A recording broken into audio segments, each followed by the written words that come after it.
bawat isa po sa atin dito. Nagpapasalamat po ako sa Panginoon sa privilege po na makapag-share ng testimony. Bagamat yung ibang kasama natin dito, alam niyo na po yung aking testimony. Pero blessing po dahil sa mga kapatid natin sa ibang bansa at sa mga hindi pa nakakakilala po sa akin, ma-share po natin yung ating patotoo po. Sesya nang bigla po ako na maos. Gusto ko pong I share sa inyo nung August 2009, nung ma-share po sa akin ng gospel po. Ano pa lang po ako noon, 14 years old pa lang po ako nung ma-share sa akin yung gospel ni Pastor Manguera at ni Sister Apple that time po. And then, nakapag-attend po. Pero dahil hindi pa ganun talaga yung po. So kung di nagkakamali, February po ng then following year po, doon na po nagtuloy-tuloy. And then, nung naintindihan ko po yung salvation po,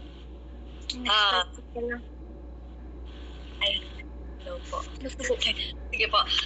Nung naintindihan ko po, doon na po yung time na tinanggap ko first na sure ko talaga sa salvation po.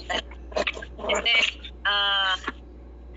blessing po dahil may iba po yung process po ng Panginoon para mag-grow po tayo, no? Ako po, personally, ginamit ng Panginoon ay yung persecution po sa family para po makapatuloy po ako, no? Po sa part nyo, kung kayo po ay in-encourage na maglingkod sa Panginoon, ng pamilya nyo, sinuportahan po kayo, at nakasama nyo sila. Nung panahon po namin ay talagang number one pong sumusugod ang tatay ko kay Pastor, no? Nakukwento naman po niya. Then, during service po, susunduin kami ng tatay ko sa church, papauwiin po. And then, may time na nasasaktan rin kami physically. Hanggang sa lumalala every Sunday yung persecution po from family. Hanggang sa pinapatigil kami mag-aral, pinatigil po ako mag-aral. Dumating rin po yung time na sinunog lahat ng gamit namin, no? Sa gitara po, no? Gitara, dahil mahilig po ako sa music that time po. Gusto kong matuto, no? And then po, sinunog yung mga damit po namin para lang po mapatigil po kami sa pag-church po, no? Pero yung Panginoon po, mabiyaya po dahil siguro yung pinaka-motivation ko po noon, lagi ko po rin naririnig, kung itigil ka, paano mo pa ma-share yung ilaw, yung salvation sa family mo? No? Paano pa sila makakakilala kung ikaw na binigyan ng liwanag ng Panginoon na hindi na magliliwanag sa kanila po? So, nagpatuloy po kahit ano yung persecutions po sa family. Maraming beses, marami na rin po yung kwento ng ganon. Isip ko noon bilang bata, sabi ko, bakit pinipigilan kami sa bagay na maganda, no, ng magulang ko. Pero dun sa bagay na dati namin ginagawa, yun nga po, bata pa lang po kami, na-expose na po kami sa pag-inom, pagsugal, no po, kaya pwede po tayong maglaban, no. So parang ganun po yung lumaki kami sa ganun. Parang mas gusto nila na ganun kami, sabi ko ganun. Doon sa inaayos ng Panginoon yung buhay namin. Iniwan namin yung pag-inom, pagsugal, yung mga kasalanan po, no? And then, hanggang sa lumalim na, naintindihan mo na hindi pala sila yon, kundi si Satan nang pipigil sa'yo. Sabi nga po lagi ng pangaral po, kapag ka nakikita ni Satan na potential ka, marami siyang gagawin sa'yo. Umpisa pa lang, no? Parang marami ng panitira ang gagawin ni Satan para hindi ka makapagpatuloy po sa Panginoon. So, dumating po yung time hanggang sa naramdaman ko na po yung panawagan po ng Panginoon. Bagamat meron po akong gustong kunin noon before, no, nung ako'y unbeliever pa po. Pero dinirect na po ng Diyos ang puso ko na, alam mo yun, imagination, gustong-gusto mo na nasa gawain ng Panginoon. Hanggang sinuko po yung buhay ko, isa rin pong malaking challenge yun dahil nga yun lang pong pag-attend ng Sunday noon ay pahirapan pa po dahil nga ayaw po ng magulang ko. How much more yung meron kang opportunity na mag-aral sa labas pero pinili mo yung maglingkod sa Panginoon po, no? So, nagsuko ko ng buhay hanggang sa nakagraduate po sa Bible School. And yung blessing po doon ay yung talagang full support po ay nanggaling po sa simbahan. Kasi nga, di naman po kami sinuportahan po ng pamilya namin noon dahil nga again sila doon sa bagay na pinasok po namin. Then, ano po. So, yun po yung simula rin po nung naligtas ako, malaking tulong po yung pagdi-disciple po sa akin rin ni Pastor Kokoy, no? Noon, yun po yung pagme-mentor po niya sa buhay namin po. Isa po sa natanim sa puso ko yung conviction na wag mong hayaan na merong Sunday na, alam mo yun, yung hindi ka makakapanambahan sa Panginoon. Unless, yun nga, yung parang hindi na talaga kaya.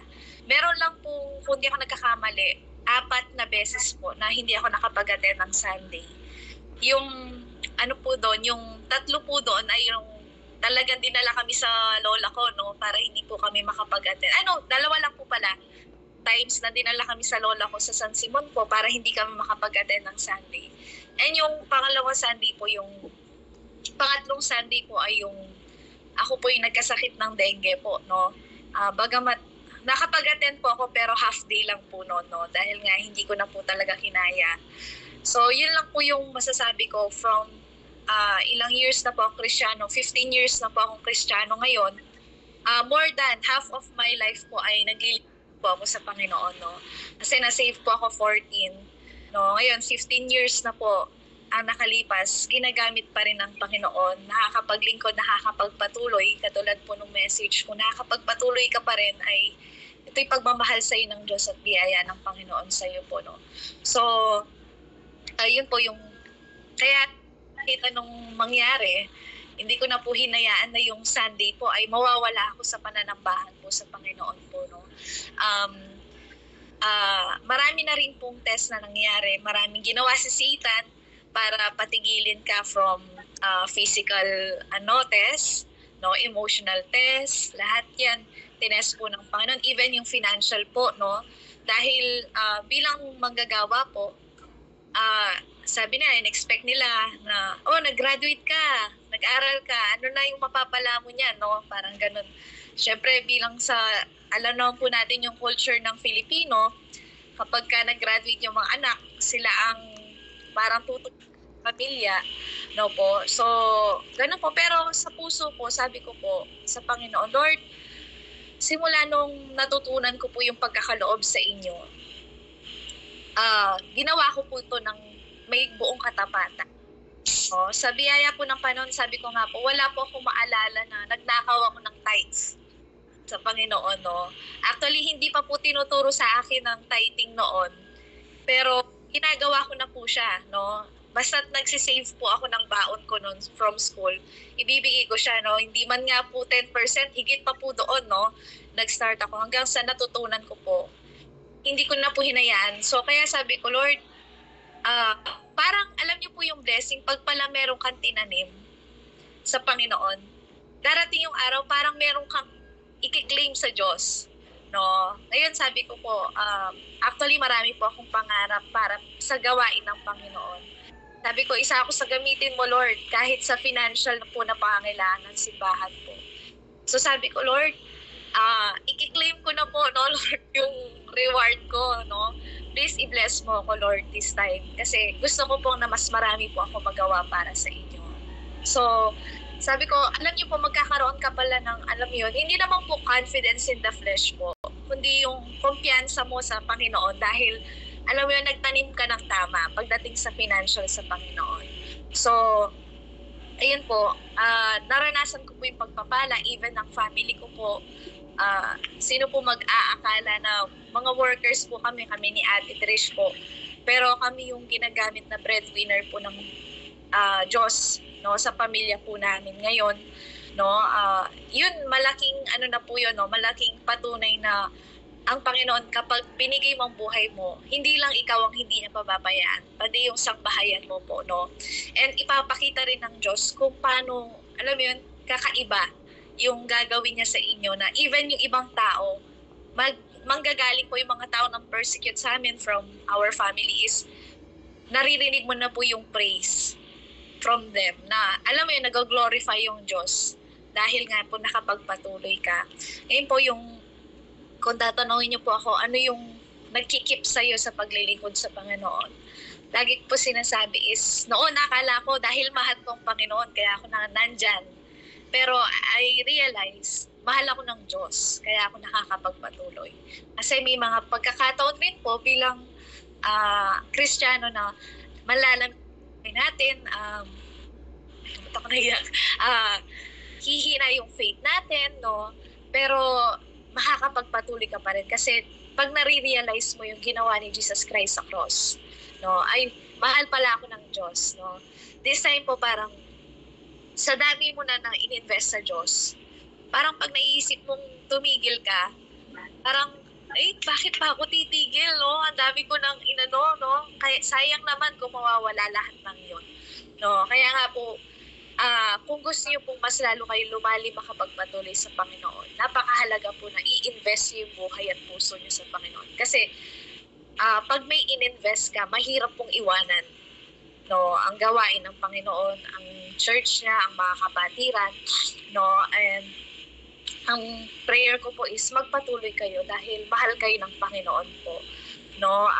And habang meron po tayong opportunity po na maglingkod sa Panginoon, kasi time will come na lahat ng to matatapos, no. So pero habang may opportunity po tayo na mapaglingkuran ng Panginoon, magpagamit ang buhay natin sa Kanya, sabi ko, Lord, gusto ko, if maaari po, gamitin niyo po ako dun sa maximum level po na pwede niyo po akong gamitin. Ayoko po maging yung average na Kristiyano lang po.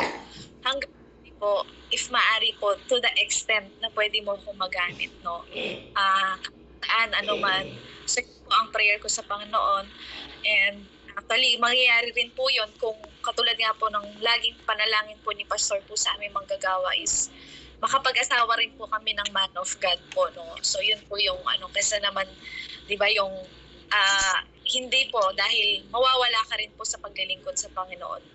So, yun lang po, sana naging blessing. Magpatuloy po kayo at ang aking i-share po sa inyo is ipagamit niyo po yung buhay niyo kasi walang-wala po kayong pagsisisihan. At ako nga po ngayon, sabi ko po, wala po akong pinagsisisihan na binigay ko po ang buhay ko sa Panginoon. Yun lang po, thank you so much po. Amen.